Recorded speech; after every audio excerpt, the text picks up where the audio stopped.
깊은 어둠 속에서 눈을 떴다. 천장은 낯설었고 공기는 어딘가 익숙하지 않았다.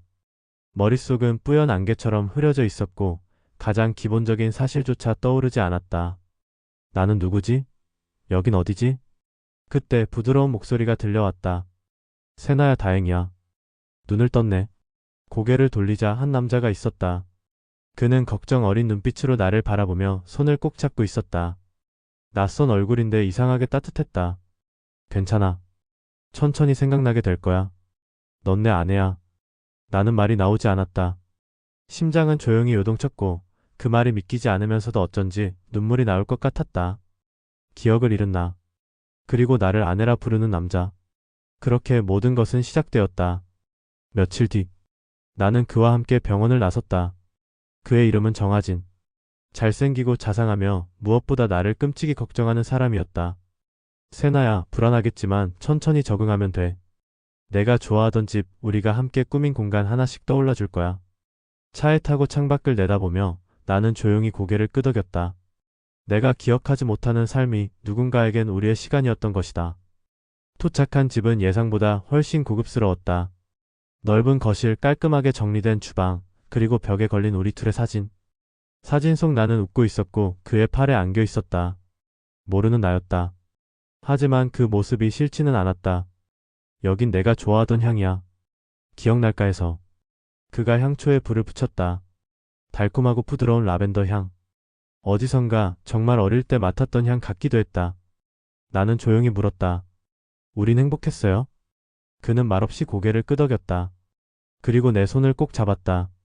행복했어. 그리고 앞으로도. 며칠이 지났다. 나는 서서히 그와의 일상에 적응해갔다. 아침이면 함께 식탁에 앉았고 저녁이면 와인을 한 잔씩 나누며 소소한 이야기를 주고받았다. 그는 말이 많지 않은 사람이었지만 내가 불안해할 땐 꼭 옆에 있어줬다. 언뜻언뜻 떠오르는 단편적인 기억들은 여전히 흐릿했다. 하지만 어느 날 그 기억 속에 낯선 남자의 얼굴이 떠올랐다. 그는 하진이 아니었다. 그날 밤 나는 이상한 꿈을 꿨다. 비가 내리던 날. 어두운 골목, 울고 있는 나, 그리고 내 손을 잡아 끌던 남자. 그의 얼굴은 흐릿했지만 분명히 따뜻했다. 그리고 무엇보다 그를 향한 내 마음은 진심이었다. 잠에서 깬 나는 혼란스러웠다. 왜 그런 사람이 기억 속에 있는 걸까? 만약 그가 진짜라면 지금 옆에 있는 이 사람은 누굴까? 다음 날 나는 조심스럽게 집안을 둘러보기 시작했다. 이 집이 정말 내가 살던 곳이라면 어딘가에 내가 남긴 기록들이 있어야 했다. 하지만 서랍 속, 앨범 속, 컴퓨터 속 어디에도 나는 없었다. 사진은 모두 최근 것이고 편지도 메모도 모두 하진의 손글씨였다. 그 순간 무언가 이상하다는 생각이 들었다. 마치 누군가 너무 완벽하게 나와 그를 연출해 놓은 느낌이었다. 며칠 뒤 하진의 이모라는 여자가 집에 찾아왔다. 장미경. 단아하고 친절해 보이는 그녀는 나를 안으며 말했다. 아가 얼마나 고생 많았니? 우리 하진이도 얼마나 애가 탔는지 몰라. 다시 이렇게 보니 정말 다행이다. 나는 그녀의 손길에 미묘한 불편함을 느꼈다. 너무 익숙하게, 너무 자연스럽게 나를 안아오는 그 행동이 불쑥 올라오는 불신을 자극했다. 그리고 그날 밤, 누군가 집 앞에 편지를 두고 갔다. 봉투에는 이렇게 적혀 있었다. 기억을 믿지 마세요. 그 남자는 진실을 말하지 않았어요. 그날 밤 나는 편지를 가만히 쥔 채 한참을 침대에 앉아 있었다. 기억을 믿지 마세요. 그 남자는 진실을 말하지 않았어요. 짧은 문장이었지만 그것만으로도 내 머릿속은 아찔하게 어지러워졌다. 하진은 거짓말을 하고 있는 걸까? 아니면 누군가가 우리 사이를 갈라놓으려는 걸까? 그가 잠든 사이 나는 조용히 거실로 나왔다. 어딘가에 그 편지를 쓴 사람의 흔적이 있을지도 모른다는 희망을 안고 집안을 다시 뒤졌다. 서랍 깊숙한 곳에서 발견한 낡은 핸드폰 한 대. 전원이 켜지지 않았지만 충전기에 연결하자 아주 잠깐 화면이 켜졌다. 그 안에는 내가 기억하지 못했던 수많은 사진과 메시지, 그리고 낯선 남자와 찍은 셀카들이 있었다. 그 남자. 꿈에서 봤던 내 손을 끌고 달리던 남자였다. 그리고 그의 이름은 민우성. 나는 화면을 스크롤하다 멈췄다. 사진 속의 나. 그 어느 때보다도 환하게 웃고 있었다. 지금의 정하진과 함께 있을 때와는 전혀 다른 표정이었다. 손이 떨렸다. 머릿속에서 뭔가가 빠르게 이어지고 있었다. 하진은 나를 구한 게 아니라 어쩌면 빼앗은 걸지도 모른다. 다음 날 아침 하진은 평소처럼 커피를 내리고 있었다. 나는 마치 아무 일 없다는 듯 식탁에 앉았다. 하지만 마음속은 전혀 다르다. 이제 이 남자를 의심하고 있었다. 어젯밤에 잘 잤어? 그가 물었다. 나는 미소 지으며 고개를 끄덕였다. 응, 꿈을 꿨어. 무슨 꿈? 나는 그를 바라보며 천천히 말했다. 내가 누군가에게 사랑받던 꿈이었어. 정말 진심으로. 그의 표정이 아주 미세하게 일그러졌다. 순간 나는 확신했다. 그도 알고 있다. 내가 뭔가를 떠올리기 시작했다는 걸. 그날 밤 나는 다시 핸드폰을 확인했다. 이번엔 메시지를 열어보았다. 우성과의 대화 기록. 거기엔 이런 말이 남아 있었다. 우성. 세나야, 널 위험에 빠뜨려 미안해. 하지만 이제 곧 내 기억이 돌아오게 될 거야. 그 남자 절대 믿지 마. 숨이 턱 막혔다. 나는 누구에게 붙잡혀 있는 걸까? 그렇게 다정해 보였던 하진은 대체 나에게 무슨 짓을 한 걸까? 그때였다. 뒤에서 인기척이 났다. 세나야, 뭘 보고 있어? 하진. 그는 조용히 나를 내려다보고 있었다. 어디에도 웃음이 없었다. 차갑고 낯선 눈빛. 나는 반사적으로 핸드폰을 가방 속에 밀어 넣었다. 아무것도 아니야. 그냥 기억나나 싶어서. 그는 고개를 끄덕이며 내게 다가왔다. 그리고 그 순간이었다. 그의 손이 내 머리를 천천히 쓰다듬으며 작은 목소리로 속삭였다. 기억나지 않는 게 더 나을 수도 있어. 그날 밤 나는 잠들 수 없었다. 모든 것이 무서웠다. 그의 손길, 말투, 그리고 웃음. 아침이 되자 하진은 말했다. 오늘은 잠깐 나갔다 올게. 미경 이모랑 약속이 있어서. 혹시 외출하게 되면 꼭 나한테 먼저 말해줘. 나는 고개를 끄덕였지만 그가 나가자마자 가방을 챙겼다. 이 집을 나가야 했다. 더 늦기 전에 진짜 내 삶을 되찾기 위해서. 그렇게 나는 조심스럽게 집을 나섰다. 그리고 핸드폰에 저장된 주소를 따라 움직였다. 우성과 마지막으로 연락한 장소. 해강 카페. 기억의 열쇠가 그곳에 있을지도 모른다. 한참을 걷고 버스를 갈아타 도착한 그곳. 문을 열자 은은한 커피향이 나를 맞이했다. 그리고 창가에 앉아있던 남자. 그는 고개를 들고 나를 보며 아주 작게 웃었다. 세나야, 기억났구나. 그 순간 내 마음속에 커다란 폭풍이 일었다. 그의 얼굴, 그의 눈빛, 그리고 내 심장 깊은 곳에서 밀려오는 이 감정. 그는 내가 사랑했던 사람이다. 그리고 그를 지우려 했던 누군가가 있다. 카페 창가에 앉은 남자. 그가 바로 민우성이었다. 기억 속 흐릿했던 얼굴이 눈앞에서 또렷해지는 순간 가슴이 요동쳤다. 나는 천천히 그의 앞에 앉았다. 말없이 서로를 바라보다 그가 먼저 입을 열었다. 많이 힘들었지. 기억이 돌아오는 건 고통스러운 일이야. 하지만 이젠 알아야 해. 내가 누구였는지, 그리고 그 남자가 무엇을 숨기고 있는지. 나는 조용히 고개를 끄덕였다. 그는 핸드폰을 꺼내 나에게 영상 하나를 보여줬다. 영상 속에는 익숙한 장면이 담겨 있었다. 정하진. 그는 병원 복도를 서성이다 의료진에게 돈 봉투를 건네고 있었다. 기록은 삭제해주세요. 그녀가 나한테 왔다고만 해주면 됩니다. 이어지는 장면엔 내가 실려있는 응급실 모습. 그리고 그의 목소리. 이 여자는 내 아내예요. 보호자는 저입니다. 숨이 멎을 것 같았다. 그는 기억을 잃은 나를 이용해 새로운 삶을 만들어내고 있었다.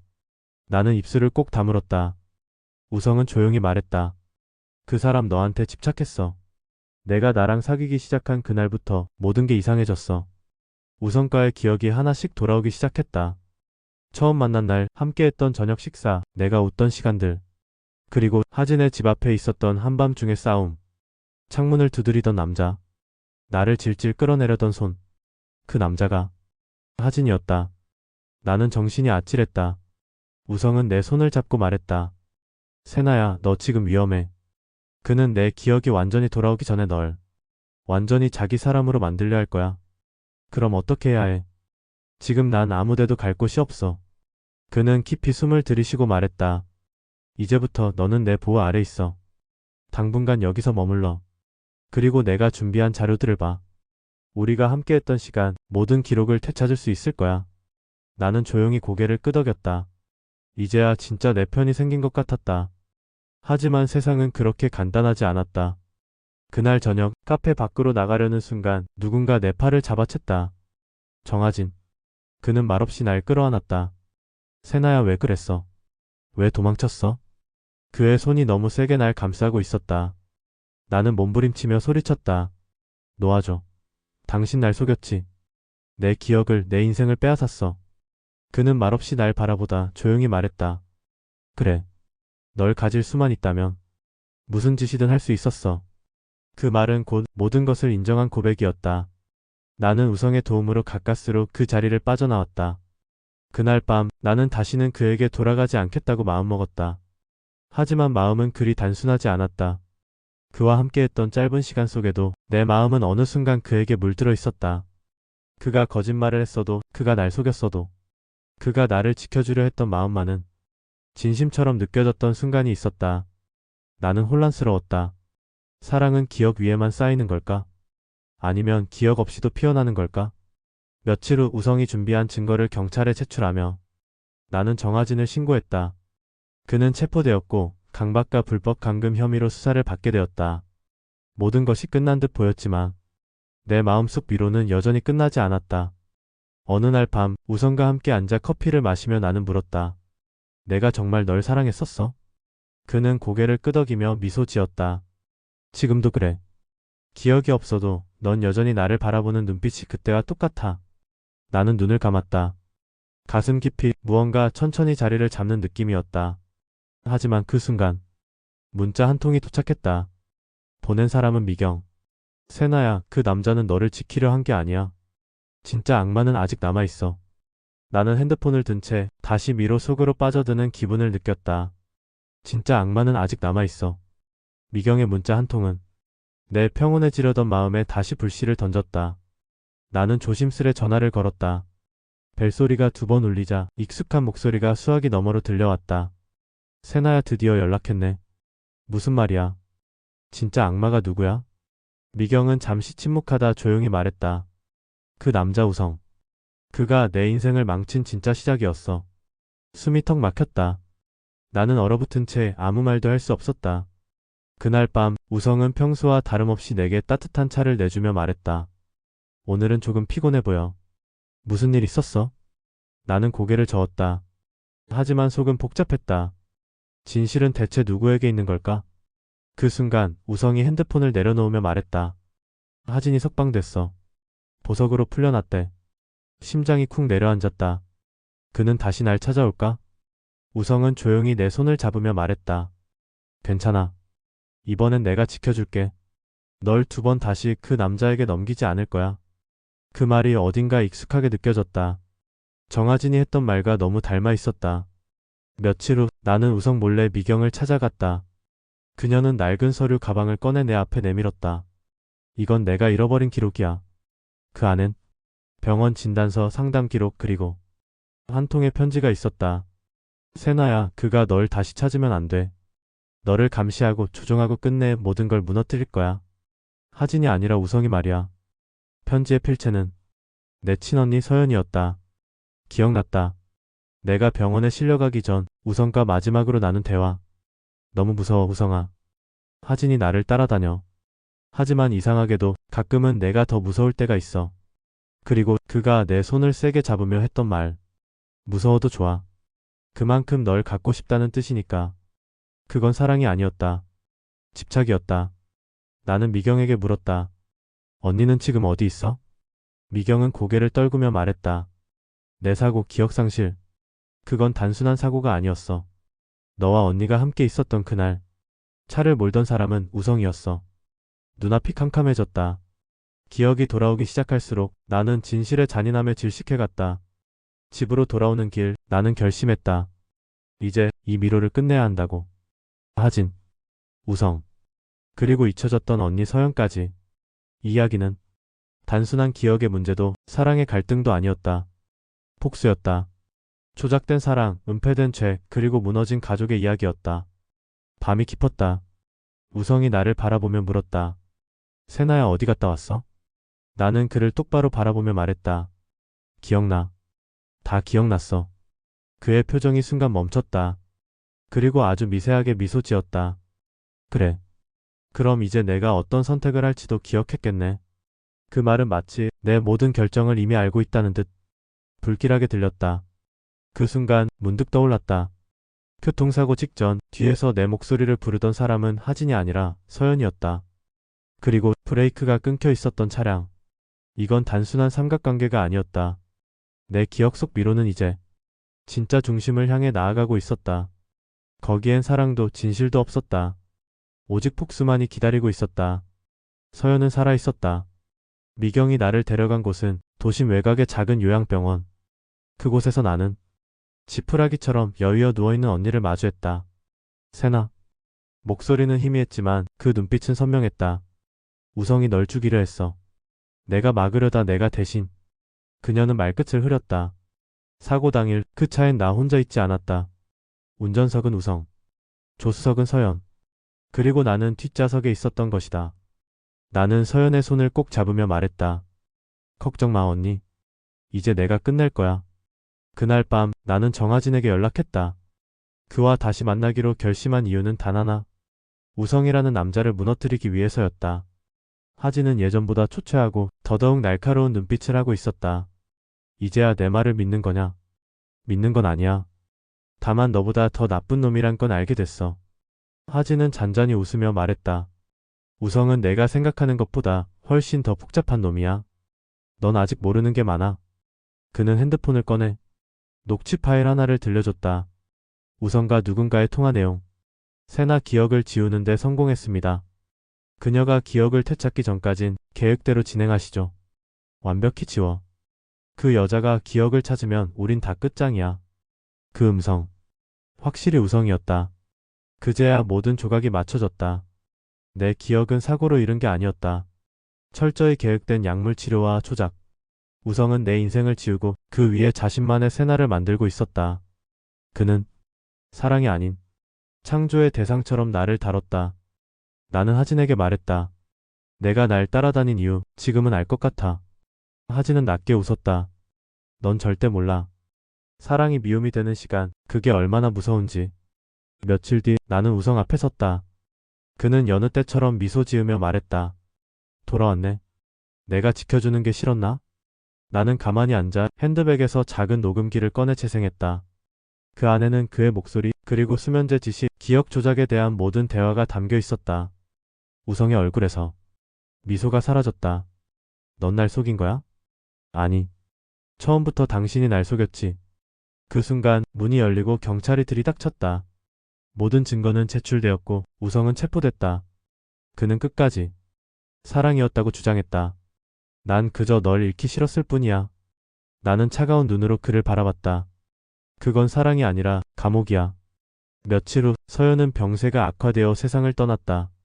그녀는 마지막 순간까지 내 손을 꼭 잡고 말했다. 세나야. 이제 너의 인생. 다시 시작해. 나는 조용히 눈을 감으며 속삭였다. 그래. 이제야 진짜 나로 살아갈 수 있을 것 같아. 며칠이 지나 나는 혼자 바다 앞에 앉아 있었다. 제주의 파도 소리처럼 내 마음도 조금씩 차분해지고 있었다. 그 순간 누군가 옆에 조용히 앉았다. 정하진. 그는 조용히 말했다. 이제 폭스 끝난 거야? 나는 고개를 끄덕였다. 응. 이제는 나를 위해 살아보려고. 그는 내 옆에 앉아 조용히 하늘을 바라봤다. 그럼 나도 이제 너를 놔줄게. 나는 놀라서 그를 바라봤다. 왜 갑자기? 그는 씁쓸하게 웃으며 말했다. 사랑은 내가 붙잡는다고 되는 게 아니더라. 그리고 그는 일어나 조용히 떠났다. 나는 그의 뒷모습을 바라보며 작게 속삭였다. 고마워. 너도 나처럼 이제는 자유롭게 살아. 마지막 장면. 나는 언니의 유골함이 있는 나무 아래에서 작은 쪽지를 태우며 말했다. 기억을 잃는다는 건 누군가에겐 축복이고 또 다른 누군가에겐 형벌이었지. 하지만 나는 이제 기억으로부터도 사랑으로부터도 자유로워질 거야. 바람이 분다. 불꽃이 꺼지고 새로운 하루가 시작된다.